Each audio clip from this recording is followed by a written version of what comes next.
BJP শাসিত double engine সরকারের যোগী রাজ্য থেকে পশ্চিমবঙ্গে অপরাধ করতে এসে মুর্শিদাবাদের জঙ্গিপুর পুলিশ জেলার আধিকারিকদের হাতে গ্রেফতার হলেন উত্তরপ্রদেশের কুখ্যাত বাদাউন গ্যাংয়ের 3জন মহিলা সদস্য সহ মোট 6জন দুষ্কৃতী। পুলিশ সূত্রে জানা গিয়েছে, ধৃত 6 দুষ্কৃতীর নাম সুনীল, বিজয় সিং, শ্যামসুন্দর, সোনি, প্রিয়াঙ্কা এবং রুবি।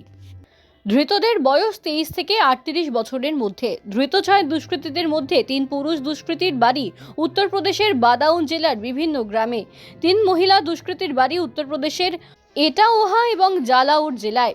সাম্প্রতিক সময় দেশের বিভিন্ন প্রান্তে একাধিক অপরাধমূলক কাজের জন্য খবরের শিরোনামে এসেছে উত্তরপ্রদেশের বাদাউন গ্যাং।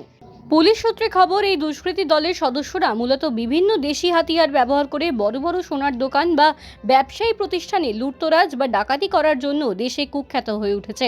জঙ্গিপুর পুলিশ জেলার সুপার অমিত কুমার সাউ বলেন, নভেম্বর মাসের 29 তারিখে মুর্শিদাবাদের সুতি থানার মদনার মোড়ে একটি সোনার দোকানে ডাকাতির ঘটনা ঘটে। ওই দোকান থেকে নগদ প্রায় 1 লক্ষ টাকা সহ বেশ কিছু সোনা এবং রূপোর গয়না খোয়া যায়। এই ঘটনার তদন্ত করতে নেমে পুলিশ জানতে পারে, রাতের অন্ধকারে 7 থেকে 8 জন দুষ্কৃতী ওই দোকানের কাছে যখন জড়ো হয়েছিল, সেই সময় স্থানীয় এক নাইট গার্ড তাদের বাধা দেয়, কিন্তু তাকে বেঁধে রেখে ছেনি হাতুড়ি এবং অন্যান্য কিছু দেশি হাতিয়ার ব্যবহার করে দুষ্কৃতী দল সোনার দোকানের শাটার ভেঙে ভিতরে ঢোকে এবং সেখান থেকে বিভিন্ন জিনিস চুরি করে এলাকা থেকে চম্পট দেয়। জেলা পুলিশের এক আধিকারিক বলেন, দুষ্কৃতীরা স্থানীয় না হওয়ায় এই চুরির ঘটনার সমাধান করতে তাদের প্রথম থেকে যথেষ্ট বেগ পেতে হয়েছিল। এরপর বিভিন্ন সিসিটিভি ফুটেজ এবং টেকনিক্যাল সাহায্য ব্যবহার করে পুলিশ জানতে পারে, ভয়াবহ এই ডাকাতির ঘটনার সঙ্গে মুর্শিদাবাদ জেলার কোনো দুষ্কৃতীর দল জড়িত নয়। উত্তরপ্রদেশের যোগী রাজ্য থেকে 7 থেকে 8 জন কুখ্যাত দুষ্কৃতী এসে মুর্শিদাবাদে এই ডাকাতি করে পালিয়ে গিয়েছে। পুলিশ সুপার বলেন, এই তথ্য পাওয়ার পর জঙ্গিপুর পুলিশ জেলার ক্রাইম মনিটরিং সেল এবং বিভিন্ন থানার আধিকারিকদেরকে নিয়ে একটি বিশেষ দল গঠন করা হয়। এরপর তারা দুষ্কৃতীদের সন্ধানে তল্লাশি শুরু করে। ডিসেম্বর মাসের 10 তারিখে আমরা একটি তথ্য পাই, এই দুষ্কৃতী দলের কয়েকজন সদস্য বর্ধমানে লুকিয়ে রয়েছে। পরবর্তীকালে বর্ধমান পুলিশের সাহায্য নিয়ে বাদাউন গ্যাংয়ের 6 জন সদস্যকে বর্ধমান থেকে গ্রেফতার করা হয়েছে। ইতিমধ্যেই তাদের পুলিশি হেফাজতে নিয়ে আসা হয়েছে এবং জিজ্ঞাসাবাদ চলছে। তিনি জানান, বাদাউন গ্যাংয়ের যে 6 জন সদস্যকে গ্রেফতার করা হয়েছে তাদের মধ্যে সুনীল এবং বিজয়ের নামে ঝাড়খণ্ডের একাধিক অপরাধে জড়িত থাকার অভিযোগ রয়েছে। এর পাশাপাশি সাম্প্রতিক সময় বীরভূমের মুরারই এবং নলহাটি থানাতেও 2টি অপরাধে এই বাদাউন গ্যাংয়ের যোগ ছিল বলে আমরা জানতে পেরেছি। পুলিশ সুপার বলেন, কোনো এলাকায় অপরাধ করার আগে বাদাউন গ্যাংয়ের সদস্যরা সেই জায়গাটিকে খুব ভালো করে রেকি করত এবং সেই কারণে তারা সেখানে বাড়ি ভাড়া নিয়েও থাকত। বাড়ি ভাড়া পেতে যাতে কোনো সমস্যা না হয় সেই কারণে ওই গ্যাংয়ের সদস্যরা নিজেদের সঙ্গে মহিলাদেরকে এবং কোলের শিশুকে পর্যন্ত রেখে দিত। অপরাধ করতে যাওয়ার সময় বাদাউন গ্যাংয়ের সদস্যরা মহিলাদেরকে সঙ্গে রাখত এবং মহিলারা অপরাধের ঘটনায় সরাসরি সাহায্য করত বলে পুলিশ জানতে পেরেছে। মুর্শিদাবাদে তদন্তকারীরা জানতে পেরেছেন, সুতির মদনা এলাকায় সোনার দোকানে ডাকাতি করার আগে বেশ কয়েকদিন বাদাউন গ্যাংয়ের সদস্যরা সেই এলাকা ভালো করে ঘুরে দেখেছিল। এরপর রাতের অন্ধকারে ছেনি হাতুড়ি, কাটার, স্ক্রুড্রাইভার ব্যবহার করে ওই সোনার দোকানের শাটার ভেঙে ভেতরে ঢুকেছিল তারা। পুলিশ সুপার বলেন, বাদাউন গ্যাংয়ের সদস্যকে জিজ্ঞাসাবাদ করে ঝাড়খণ্ডের পাকুড়ে তাদের একটি ডেরার সন্ধান আমরা পেয়েছি। গতকাল সেখানে তল্লাশি চালিয়ে ডাকাতির সময় ব্যবহৃত বেশ কিছু জিনিস যেমন কাটার, হাতুড়ি, হাসুয়া সহ বেশ কিছু খোয়া যাওয়া সোনা এবং রূপোর গয়না উদ্ধার করা হয়েছে। পুলিশের অনুমান, ধৃত দুষ্কৃতী দলের সঙ্গে বাদাউন গ্যাংয়ের আরও কয়েকজন সদস্য জড়িত রয়েছে। অমিত কুমার সাউ বলেন, সম্প্রতি শামশেরগঞ্জের বাজারেও পরপর 2টি দোকানে চুরির ঘটনা ঘটেছে। প্রাথমিকভাবে আমরা জানতে পেরেছি তার সঙ্গে বাদাউন গ্যাংয়ের সদস্যরা জড়িত ছিলেন। উত্তরপ্রদেশের বাদাউন গ্যাংয়ের সমস্ত সদস্যকে ধরতে পারলে দেশ জুড়ে অপরাধের সংখ্যা অনেকটাই কমবে। তাই মুর্শিদাবাদ পুলিশ এখন জোর কদমে যোগী রাজ্যের বাকি দুষ্কৃতীদের সন্ধানে তল্লাশি চালাচ্ছে। আমরা আমরা 29/11/2025 একটা খবর পাই, সকাল সকাল বেলা এলো, একদম আর্লি মর্নিংয়ে 2টোর সময়, যে এরকম একটা ঘটনা ঘটেছে যেখানে সুতি থানার অন্তর্গত মদনার বলে একটা জায়গা আছে, ওখানে একটা কলকাতা জুয়েলার্স শপ আছে, ওখানে একটা ডাকাইতি মতন হয়েছে। জুয়েলারি শপ থেকে অনেকগুলো সোনা গয়না আর প্রায় 1 লাখ টাকার এরকম অ্যামাউন্ট ডাকাইতি হয়েছে।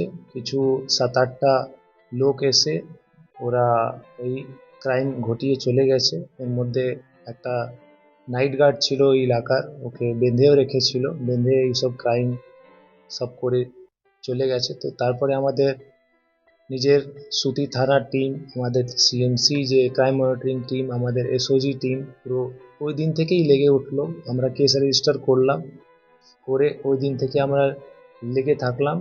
তারপরে বিভিন্ন সিসিটিভি ফুটেজ মাধ্যমে, আমাদের ওখানে সিসিটিভি লাগানো আছে, ওই মাধ্যমে গেট প্যাটার্ন দেখে বিভিন্ন ম্যানুয়াল সোর্স এঙ্গেজ করে টেকনিক্যাল অ্যানালিসিস করে আমরা জানতে পারলাম কি এটা লোকাল গ্যাংয়ের কোনো কাজ নেই, এটা বাইরে গ্যাং হতে পারে।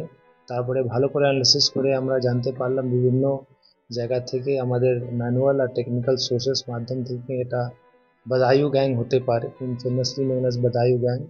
তো তারপরে আমরা ভালো করে তদন্ত করলে আমরা যখন কনফার্ম হতে পারলাম, তারপরে আমরা টিম নিজে নিজে সাজালাম। ভাগ্যে আমাদের খুবই ভালো ছিল, আমাদের আবার 10 তারিখের আমাদের একটা ইনপুট আসবে, এই 10/12/2025-এ কি ওরা এদিকে আবার আসছে। তারপরে আমরা বর্ধমান থানার হেল্প নিয়ে, রেলওয়ে স্টেশন হেল্প নিয়ে ওখান থেকে আমরা এদেরকে অ্যারেস্ট করলাম। 6জনকে আমরা টোটাল অ্যারেস্ট করেছি। ওর মধ্যে সুনীল সিং, বাড়ি হলো বদায়ু; বিজয় সিং, বাড়ি হলো বদায়ুতেই; শ্যাম সুন্দর, বাড়ি হলো বদায়ু; সোনি, ওর মধ্যে 3জন মহিলাও ছিল, সোনি ওর বাড়ি বারথানা থানা ইটাওয়াতে; প্রিয়াঙ্কা উইথ ল্যাব বেবি, 3 মাসের ল্যাব বেবি, ওর বাড়ি হলো জলাওর; রুবি, ওর বাড়ি হলো জলাওর। এটা পাশাপাশি জেলা, উত্তরপ্রদেশের সবটাই পড়ে। তো এদেরকে আমরা অ্যারেস্ট করলাম। এদের মডাস অপারেন্ডি মেনলি দেখে আমরা বুঝতে পারলাম কি এই গ্যাং এরকমই অপারেট করে, চেনি হাতুড়ি নিয়ে এইরকম জুয়েলারি সবগুলো লুট করে। এদের প্রিভিয়াস প্রেসিডেন্স আমরা দেখেছি, অনেকগুলো আছে, যেরকম সুনীল সিং, বিজয় সিং বলে যে আছে, ওর অনেকগুলো আগেও কেসগুলো আছে, কেস রেফারেন্সও আমরা পেয়েছি। এরকম ঝাড়খণ্ডে এদের 2টো কেস আছে, নিমডি থানাতে আর চন্দনকিয়ারি থানাতে। রিসেন্টলি আমরা আরও ইনপুট পেলাম এদের ব্যাপারে, মুরারাইতে বা নলহাটিতেও এরা ক্রাইম করেছে, আর বাইরে ইউপি পুলিশও এদের খোঁজাখুঁজি করছে। আরও অনেকগুলো ক্রাইম হতে পারে, এখন আমরা ওই ইনভেস্টিগেশন ফেজে আছি। তো এরকম অনেকগুলো ইনসিডেন্ট আছে। এদের মোডাস অপারেন্ডি জেনারেলি থাকে কি ফেরিওয়ালা হিসাবে এরা ভাড়াগুলো নেয়, একটু এলাকাগুলো রেকি করে, 10-15-20 কিলোমিটার এলাকাগুলো ভালো করে রেকি করে, যেখানে সুযোগ পায় এরকম এরা ক্রাইম করে। আর মেয়েরা এই জন্য এর সাথে থাকে কি কেউ যেন সাসপিশন বা শক না করে এদের উপরে, আর ভাড়া ইজিলি রেন্টেড হাউসগুলো পেয়ে যায়। কালকে আমরা 30 তারিখে আমরা পাকুড় থানায় এরা রেন্টেড ছিল, তো ওখান থেকে আমরা রেড করলাম। রেড করে আপনারা যা যা দেখতে পাচ্ছেন এখানে অনেকগুলো আইটেম আমরা রিকভার করতে পেরেছি, যার মধ্যে একটা আয়রন মেড কাটার আছে, ছেনিগুলো পেয়েছি, অনেকগুলো 3টে স্ক্রিউ ড্রাইভার পেয়েছি, তারপরে স্প্যানারগুলো পেয়েছি, কিছু হাসুয়া পেয়েছি, আর আমরা সোনার গয়নার আপনারা দেখতে পাচ্ছেন কিছু পায়েল, সোনা গয়না, অনেকগুলো জিনিস পেয়েছি, কিছু বাইসাইকেলও আমরা পেয়েছি যা দিয়ে এরা রেকি করতো। তো এইসবগুলো এখন অবধি আমরা এটা কালকে আমরা ট্রেস আউট করতে পেরেছি। অ্যাজ পার ইনভেস্টিগেশন আমাদের ইনভেস্টিগেশন চলবে, আরও হতে পারে কিছু লোক ওর মধ্যে থাকতে পারে, তো ওই ইনভেস্টিগেশন আমাদের চলছে।